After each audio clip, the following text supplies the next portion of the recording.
નમસ્કાર ગુજરાત। આજના મુખ્ય સમાચારની અંદર પરેશભાઈએ કહ્યું એટલે પાકું વાવાઝોડા સાથે વરસાદની રહેલી છે આગાહી। આજથી દેશભરમાં જીએસટી બચત મહોત્સવ શરૂ થશે। રાજ્યના ગૃહમંત્રીની સૌથી મોટી જાહેરાત, મોડી રાત સુધી ગરબા રમી શકાશે। તહેવારો નજીક આવતા રાશન કાર્ડ ધારકોને થશે સૌથી મોટો ફાયદો। દિવાળી પહેલા ખેડૂતોના ખાતામાં જમા થશે ₹2021મો હપ્તો। ગુજરાતના કૃષિ મંત્રીની સૌથી મોટી જાહેરાત, ખેડૂતોને મળશે ₹1 લાખ સહાય। અમૂલ ડેરીએ 700 થી પણ વધુ પ્રોડક્ટ્સના ભાવમાં કર્યો છે ઘટાડો। વડીલો માટે મોદી સરકારની ખાસ યોજના। ખેડૂતો માટે ફસલ વીમા યોજનાની થઈ ગઈ છે જાહેરાત। આધાર કાર્ડ, પાન કાર્ડ ધારકો આપે ધ્યાન। દિવાળી પહેલા પેટ્રોલ ડીઝલના ભાવમાં થશે ઘટાડો। દિવ્યાંગોને મળશે દર મહિને ₹2500ની સહાય। વાહન ચાલકો માટે ટ્રાફિકના નવા નિયમો। દીકરીઓને મળશે હવે ₹1,10,000 સુધીની સહાય। ગુજરાતના મુખ્યમંત્રીની સૌથી મોટી જાહેરાત, ગામડાઓને થશે મોટો ફાયદો। ગુજરાતના દરેક ખેડૂતો પર ₹56,000નું દેવું છે। અને આજના સૌથી મોટા ખેડૂત ઉપયોગી સમાચાર જાણીશું આજના આ વિડીયોની અંદર। મિત્રો, દરેક સમાચાર, દરેક માહિતી જણાવીએ એ પહેલા ગુજરાતના જે પણ મિત્રો ચેનલ ઉપર જો પહેલી વાર આવ્યા હોય તો મિત્રો ખાસ કરીને વિડીયોને એક લાઇક કરી ચેનલને સબસ્ક્રાઇબ કરવાનું ભૂલતા નહીં। સાથે આજનો આ વિડીયો છે જેને અંત સુધી જોતા રહેજો। મિત્રો, અત્યારના તાજા અને નવા હવામાન સમાચાર વિશે વાત કરીએ તો પરેશભાઈએ કહ્યું એટલે પાકું નવરાત્રીમાં વરસાદનો ઘાતક રાઉન્ડ આવશે। હવામાન નિષ્ણાત પરેશ ગોસ્વામીએ ગુજરાતમાં ચોમાસાના અંતિમ તબક્કા અંગે એક મહત્વપૂર્ણ આગાહી વ્યક્ત કરી છે। પરેશભાઈ ગોસ્વામીના જણાવ્યા અનુસાર ચોમાસું કચ્છ અને ઉત્તર ગુજરાતના કેટલાક ભાગોમાંથી વિદાય લઈ રહ્યું હતું, તેની પ્રક્રિયા અચાનક અટકી ગઈ છે। આ મહિનાના અંતમાં બંગાળની ખાડીમાં એક નવું ચક્રવાત સર્ક્યુલેશન બનવાની સંભાવના છે, જે ગુજરાત તરફ આગળ વધી શકે છે। આ સિસ્ટમના કારણે 28 સપ્ટેમ્બરથી લઈને 2 ઓક્ટોબર સુધી રાજ્યના 50 થી લઈને 60% વિસ્તારોમાં વરસાદનો વધુ એક મોટો રાઉન્ડ આવી શકે છે। આ વરસાદ ખાસ કરીને દક્ષિણ ગુજરાત અને સૌરાષ્ટ્રમાં ભારેથી અતિ ભારે વરસાદ હોવાનું અનુમાન છે। બીજી તરફ મિત્રો, અંબાલાલ પટેલે પણ પોતાની આગાહી વ્યક્ત કરી છે। અંબાલાલ પટેલના જણાવ્યા અનુસાર 10 થી લઈને 12 ઓક્ટોબર દરમિયાન સામાન્ય વરસાદ પડશે, ત્યાર પછી 18 થી લઈને 27 ઓક્ટોબર સુધી વાતાવરણીય અસ્થિરતા સર્જાશે। દિવાળી દરમિયાન પણ વાદળોના ઘેરાવા રહેશે, કેટલાક વિસ્તારોમાં માવઠા થઈ શકે છે તેવું અંબાલાલ પટેલે પોતાની આગાહીમાં જણાવ્યું છે। હવામાન વિભાગ તરફથી પણ આગાહી સામે આવી છે। હવામાન વિભાગના જણાવ્યા અનુસાર રાજ્યમાં આગામી 48 કલાક ભારે વરસાદની આગાહી વ્યક્ત કરવામાં આવી છે। 30 થી લઈને 40 કિલોમીટર પ્રતિ કલાકની ઝડપે તોફાની પવનો ફૂંકાશે। મિત્રો, ત્યાર પછીના સમાચાર વિશે વાત કરીએ તો પીએમ મોદીએ કહ્યું કે નવરાત્રીના પહેલા દિવસથી જ ભારત આત્મનિર્ભરતા તરફ મોટા પગલાં લઈ રહ્યું છે। નવરાત્રીના પહેલા દિવસે સૂર્યોદય થાય આગામી પેઢીના જીએસટી સુધારા અમલમાં આવશે। આજથી દેશભરમાં જીએસટી બચત મહોત્સવ શરૂ થશે। તમારી બચત વધશે અને તમે સરળતાથી વસ્તુઓ ખરીદી શકો છો। ગરીબ, મધ્યમ વર્ગ, ખેડૂતો અને મહિલાઓ બધાને આ બચત મહોત્સવનો ખૂબ જ ફાયદો થશે। મિત્રો, ત્યાં પછીના સમાચાર વિશે વાત કરીએ તો મોડી રાત સુધી ગરબા રમી શકાશે। ગૃહ રાજ્યમંત્રી હર્ષ સંઘવીએ જાહેરાત કરી છે કે આ વર્ષે પણ ખેલૈયાઓ મોડી રાત સુધી ગરબા રમી શકે છે। તેમણે ખાતરી આપી છે કે મહિલાઓની સુરક્ષા માટે પોલીસ ફોર્સ તૈનાત કરવામાં આવશે। આ ઉપરાંત ખાણીપીણીની લારીઓ માટે પણ એક વિશેષ વ્યવસ્થા કરાતા અનેક લોકોને રોજગારીની તકો મળશે। તેમને મહિલાઓને મોડી રાતે કોઈ મુશ્કેલી પડે તો 112 નંબર ડાયલ કરવાની અપીલ કરી અને નવરાત્રીની ગરિમા જાળવીને ગરબા રમવા માટે અનુરોધ કરાયો છે। મિત્રો, ત્યાં પછીના સમાચાર વિશે વાત કરીએ, 1-2 નહીં પરંતુ 375 વસ્તુઓ સસ્તી થશે। કેન્દ્ર સરકાર દ્વારા 22 સપ્ટેમ્બરથી જીએસટી માળખામાં મોટા સુધારા લાગુ કરવામાં આવી રહ્યા છે। આ ફેરફારોને જીએસટી 2.0 તરીકે ઓળખવામાં આવશે, જેનો મુખ્ય હેતુ સામાન્ય માણસ અને મધ્યમ વર્ગને મોંઘવારીમાંથી રાહત આપવાનો છે। આ સુધારા હેઠળ રસોડાની વસ્તુથી લઈને ઇલેક્ટ્રોનિક્સ, દવાઓ અને સિમેન્ટ સહિત 375 થી પણ વધુ વસ્તુઓ પરના જીએસટી દરોમાં ઘટાડો થશે, જેનાથી ગુજરાતવાસીઓને અને દેશવાસીઓને સૌથી મોટી રાહત મળશે। મિત્રો, ત્યાં પછીના સમાચાર વિશે વાત કરીએ તો તહેવારો નજીક આવતા રાશન કાર્ડ ધારકો માટે આવ્યા છે મહત્વના સમાચાર। દેશના કરોડો ગરીબ અને મધ્યમ વર્ગના પરિવારો માટે જીવનરેખા તરીકે કામ કરતા રાશન કાર્ડ ધારકો માટે મોટા સમાચાર સામે આવ્યા છે। ખાદ્ય સુરક્ષા મંત્રાલયે તપાસ બાદ રાશન કાર્ડની પ્રક્રિયાને પારદર્શક બનાવવા અને નકલી કાર્ડ રદ કરવા માટે મહત્વપૂર્ણ નિર્ણય લીધો છે. આ અંગે ખાદ્ય સુરક્ષા મંત્રાલયે તાજેતરમાં નવી માર્ગદર્શિકા બહાર પાડી છે.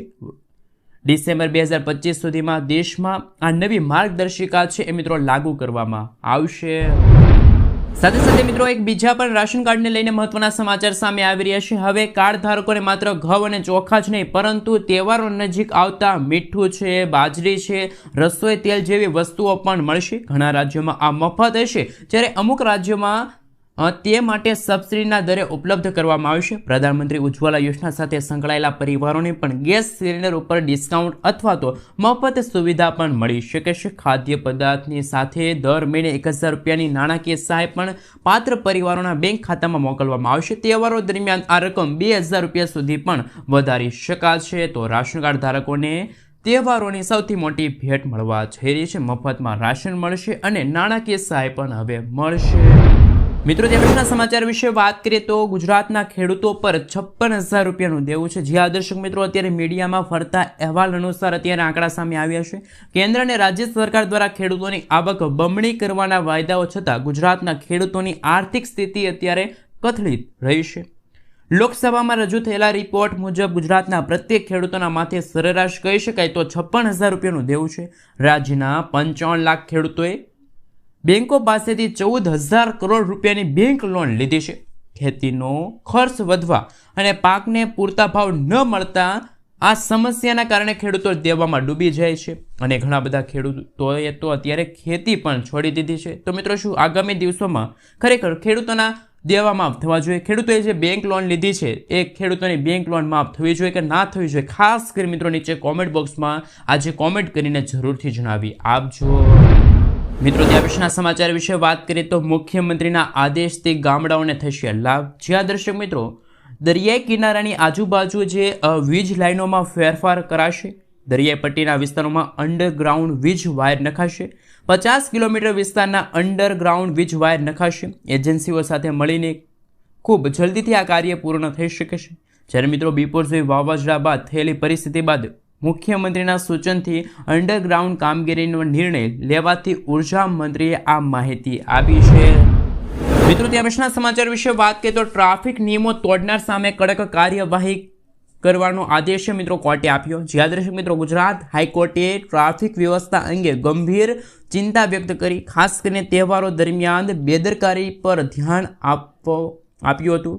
કોર્ટે નવરાત્રી જેવા સમયે બ્લેક ફિલ્મવાળી ગાડીઓ અને રોંગ સાઇડ ડ્રાઇવિંગ સામે કડક કાર્યવાહી ચાલુ રાખવા માટે નિર્દેશ આપ્યા. રોંગ સાઇડ ડ્રાઇવિંગને જીવન માટે ખતરો ગણાવી પોલીસ અને સંબંધિત વિભાગોને કોઈ ઢીલ ન રાખવા તાકીદ કરી છે. તો મિત્રો, ગુજરાતના વાહન ચાલકો કોઈ પણ પ્રકારના નિયમો તોડતા નહીંતર તો તમારે દંડ પણ ભરવો પડી શકે છે. તમારા વિરુદ્ધ કાર્યવાહી પણ થઈ શકે છે. તો વાહન ચાલકો માટે હાલ મિત્રો ટ્રાફિકના નવા નિયમો છે જાણવા ખૂબ જ મહત્વના રહેશે. મિત્રો, ત્યાં પછીના સમાચાર વિશે વાત કરીએ તો શું ખરેખર દિવાળી પહેલા ખેડૂતોના ખાતામાં જમા થશે રૂપિયા 2,000નો 21મો હપ્તો? મિત્રો, હાલ સમાચાર સામે આવી રહ્યા છે કે આજકાલ દેશના કરોડો ખેડૂતો 2,000 રૂપિયાના આગામી હપ્તાની આતુરતાપૂર્વક રાહ જોઈને બેઠા છે. મિત્રો, આપણે જણાવી દઈએ કે 20મો હપ્તો જ્યારે 2 ઓગસ્ટ 2025ના રોજ ખેડૂતોના ખાતામાં ટ્રાન્સફર થયો હતો.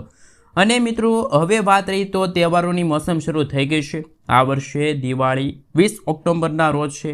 અને જો આપણે મિત્રો પાછલા રેકોર્ડો ઉપર નજર કરી લઈએ તો કે ક્યારે ખેડૂતોના ખાતામાં હપ્તા જમા થતા હોય છે દિવાળી નજીક આવે ત્યારે. તો મિત્રો સૌથી પહેલાં વાત કરીએ તો વર્ષ 2024માં ઓક્ટોબર મહિનામાં ખેડૂતોના ખાતામાં હપ્તો ટ્રાન્સફર થયો હતો. ત્યાર પહેલાં 2023માં 15 નવેમ્બરના રોજ, ત્યાર પહેલાં 2022માં 17 ઓક્ટોબરના રોજ ખેડૂતોના ખાતામાં હપ્તો ટ્રાન્સફર થયો હતો. આવી સ્થિતિને જોઈને એવું અનુમાન લગાડવામાં આવી રહ્યું છે કે આ વખતે દિવાળી 20 ઓક્ટોબરના રોજ છે. અને મિત્રો સરકાર છે એ દિવાળી પહેલાં ખેડૂતોના ખાતામાં રૂપિયા 2,000નો 21મો હપ્તો છે ટ્રાન્સફર કરી શકે, પરંતુ હજુ સુધી કોઈ પણ પ્રકારની સરકાર તરફથી જાહેરાત કરવામાં નથી આવી, કોઈ પણ ઓફિશિયલી માહિતી આપવામાં નથી આવી કે કઈ તારીખે ખેડૂતોના ખાતામાં છે હપ્તો જમા થશે. પરંતુ મિત્રો એ નિશ્ચિત છે કે ખેડૂતોના ખાતામાં દિવાળી પહેલાં રૂપિયા 2,000નો હપ્તો છે ટ્રાન્સફર થઈ શકે છે. મિત્રો ત્યાં પછીના સમાચાર વિશે વાત કરીએ તો અગત્યના સમાચાર સામે આવી રહ્યા છે. ખેડૂતોને મળશે માત્ર 20,000 રૂપિયામાં 5 લાખ રૂપિયા, પરંતુ મિત્રો 5 લાખ રૂપિયાની લોન મળે છે, એમાં 20,000 રૂપિયા વાર્ષિક વ્યાજ રહેશે. તો 4% વ્યાજ દરે ખેડૂતો આ લોન લઈ શકે છે. સૌથી પહેલાં મિત્રો આપણે જણાવી દઈએ તો કે વર્ષ 2025માં બજેટ દરમિયાન કિસાન ક્રેડિટ કાર્ડની જે મર્યાદા હતી એમાં 3 લાખ રૂપિયાથી વધીને 5 લાખ રૂપિયા કરવાની સરકારની જાહેરાત હતી અને હવે ખેડૂતોને માત્ર 20,000 રૂપિયામાં 5 લાખ રૂપિયા મળશે અને 5 લાખ રૂપિયાની લોન ખેડૂતોને મળશે તો 20,000 રૂપિયાનું વ્યાજ પણ ખેડૂતોને જ ભરવું પડશે. આપણે જણાવી દઈએ તો 7% વાર્ષિક દરે ખેડૂતોને લોન મળે છે, જેમાં 3% તો સરકાર ચૂકવે છે અને ખેડૂતોને માત્ર 4% વ્યાજ દરે લોન છે કિસાન ક્રેડિટ કાર્ડ અંતર્ગત મળશે. જો તમે 1 લાખ રૂપિયાની લોન ઉપાડો છો તો તમારે વાર્ષિક 4,000 રૂપિયાનું વ્યાજ ચૂકવવું પડશે. તમે 2 લાખ રૂપિયા સુધીની લોન લ્યો છો તો 8,000 રૂપિયા, 3 લાખ રૂપિયા સુધીની લોન તમે ઉપાડો છો તો 12,000 રૂપિયા, 4 લાખ રૂપિયાની લોન ઉપાડો છો તો 16,000 અને 5 લાખ રૂપિયા સુધીની લોન ઉપાડો છો તો તમારે 20,000 રૂપિયા સુધીનું વ્યાજ છે ભરવું પડશે.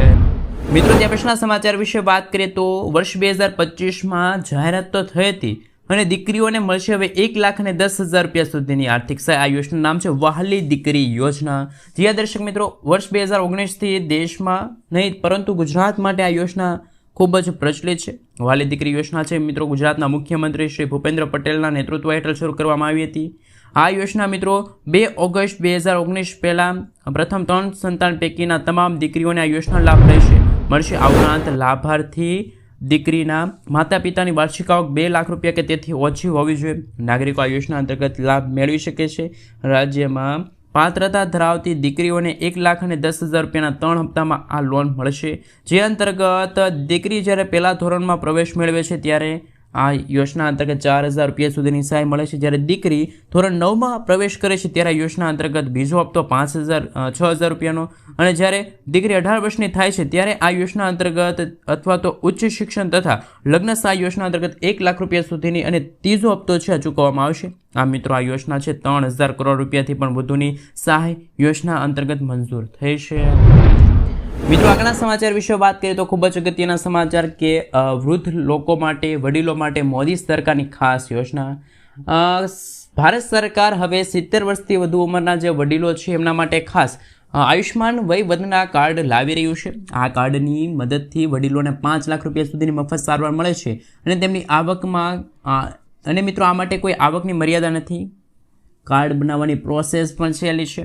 માત્ર 5 થી 10 મિનિટમાં તમે સ્માર્ટફોનના મદદથી ઘરે બેઠા આ આયુષ્માન વય વંદના કાર્ડ મેળવી શકો છો. આ યોજના આયુષ્માન ભારત કાર્ડ ભારત પ્રધાનમંત્રી જન આરોગ્ય યોજનાનો એક ભાગ છે. વડીલો સ્વાસ્થ્ય માટે સરકારનું આ પગલું છે ગણવામાં આવી રહ્યું છે. મિત્રો, ત્યાં પછીના સમાચાર વિશે વાત કરીએ તો અગત્યના અને મહત્વના સમાચાર સામે આવી રહ્યા છે. જો તમે ઘર બનાવવા માગો છો તો તમને 1,70,000 રૂપિયા સુધીની સહાય મળશે. મિત્રો, આપણે જણાવી દઈએ તો કે પંડિત દીનદયાળ ઉપાધ્યાય આવાસ યોજના વિશે તમે સાંભળ્યું હશે. આ યોજનાનો મુખ્ય ઉદ્દેશ સામાજિક અને શૈક્ષણિક રીતે પછાત વર્ગ છે, વિચરિત અને વિમુક્તિ જાતિના અથવા તો આર્થિક પછાત વર્ગના જે ઘર વિહોણ કુટુંબો છે એને નવું મકાન બનાવવા માટે આ સહાય મળવાપાત્ર રહેશે. પાત્રતા અને શરતો શું છે તો કે અરજદાર સામાજિક અને શૈક્ષણિક રીતે પછાત વર્ગ અને આર્થિક રીતે પછાત વર્ગ તથા તો વિચરિત જાતિના પૈકી હોવા જોઈએ, સ્વમાલિકીના પ્લોટ હોવા જોઈએ અથવા તો સરકાર શ્રી તરફથી મફત પ્લોટ મળેલ હોવા જોઈએ. આવક મર્યાદા 6 લાખ રૂપિયા નક્કી કરવામાં આવી છે.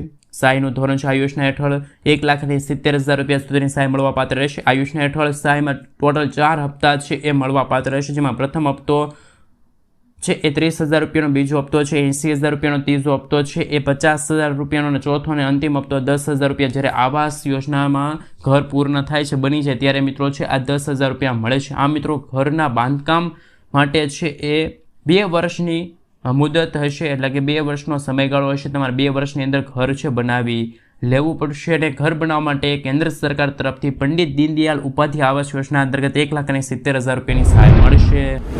મિત્રો, તે પછીના સમાચાર વિશે વાત કરીએ તો દિવ્યાંગ લોકોને મળશે હવે વધારાના 1,500 રૂપિયા અને હવે મળશે દર મહિને 2,500 રૂપિયાની આર્થિક સહાય. જે દર્શક મિત્રો, રાજ્ય સરકારે સંજય ગાંધી નિરાધાર યોજના અંતર્ગત શ્રાવણ બાળ યોજના હેઠળ દિવ્યાંગ લોકો છે એમને આર્થિક રીતે 1,000 રૂપિયાની સહાયનો વધારો કર્યો છે. અત્યાર સુધી દિવ્યાંગોને 1,500 રૂપિયાની સહાય મળતી હતી, હવે એને 2,500 રૂપિયા દર મહિને સરકાર તરફથી સહાય મળશે.